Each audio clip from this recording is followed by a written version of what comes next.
Mike here again with another review. This time it is Marvel DC Infinite Heroes Revenge of Mallah 6-pack. Now, this 6-pack I've seen around in stores before, and it really carried two of my favorite characters in the DC universe, the Brain and Monster Mallah. Now, for what retail was trying to peddle the set at something like $25 to $30, I could not justify it. What you see is what you get, quite literally here. And at the time, I kind of had a bit of a boycott against Mattel due to their quality control issues, their distribution issues, and whatnot. But one day at Walmart, I saw this set on clearance for $6, and I figured that at $6, it is a steal because one of these figures is about $7 on their own, I believe. So here we have it. I'm going to start by Robin. As you see in the beginning of the video, he can't really stand up very well, and he is pretty well detailed. I don't know much about these characters aside from the Teen Titans cartoon that I used to watch before, and I believe that these are their Teen Titans appearances. Except for Raven and Mallah, their articulation is pretty much the same.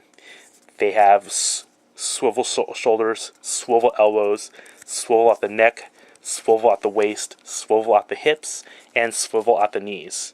And that's pretty much it. They didn't come with any accessories aside from a base, and I thought that maybe would have come with a lot more bases. In the case of Robin, pretty well sculpted. I can't attest to the accuracy of the sculpt, but at least Mattel does a good job at sculpting faces and heads. The cape is not removed. In fact, it's glued on. That's pretty much it for Robin. Next up is Raven.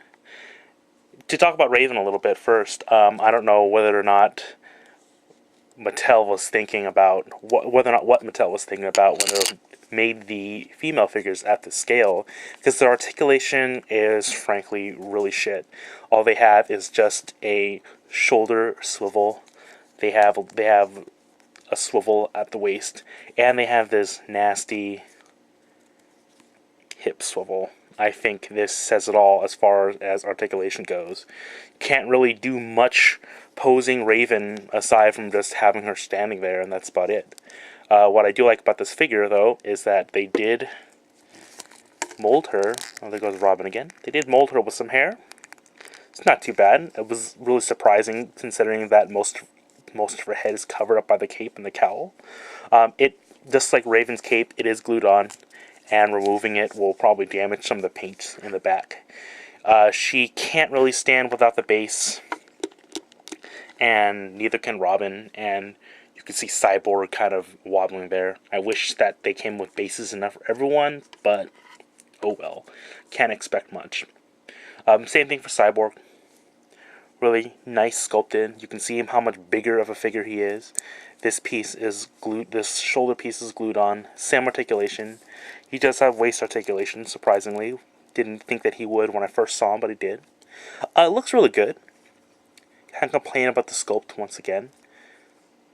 Oh, I forgot. They do have this hinge right here also. My mistake. Yep, nothing else caught me there. Then here's Arsenal. I don't know anything about this character. I wikied him, and I guess he uses a bow and arrow. And I think at the retail cost that this set was, it really kills me once again. For $25, all you got was just the stand with no accessory. Not even anything for Arsenal. And I guess this guy is supposed to be kind of well armed, like the bow and arrow guy or whatever. So there you have it. But now, here's for the two figures that I really got this set for. I want to start with the simplest one, the Brain. The Brain, this crazy scientist guy, and if I remember correctly, for his origin story, he got caught in some explosion in his laboratory, and Mallah, his gorilla, saved him and put his brain into a brain jar, and he became this kind of eccentric villain kind of sorts. This is it. The Brain. He looks really good, very well molded. Only thing that I don't like is this nasty seam line, and it seems like he's painted of two different plastics, but it could be the shade of the lighting, I don't know. A really nice brain case, really nice sculpted brain. He does have an action feature. You push down his brain case and his jaw opens and closes. Really nice. Finally for Mallah, an intelligent gorilla. He lacks the waist articulation, but he has that same female hip articulation. He does have a swivel at the ankles, and his arms, same male articulation. Oh, and a swivel on his head too. This is also a really well sculpted character. I like the bandolier on him. I like the beret on him. Gives him sort of a third world dictator look to him. And it's fitting considering that he deals with weapons and black market equipment in the comics. Very well sculpted character, and I just love this figure. And really, had this set not been available for $7, I would not have gotten them. Considering that these two figures, I think, really make the set here, and they're also two of my favorite characters. All in all, pass on the set. Try to find Mallah and the Brain separate, loose if you can, or if you can get this set on clearance, then get it then. But other than that, I would not recommend getting this set at all. And that's it. For my next review, I'll be reviewing one of my more weirder purchases, and see you then.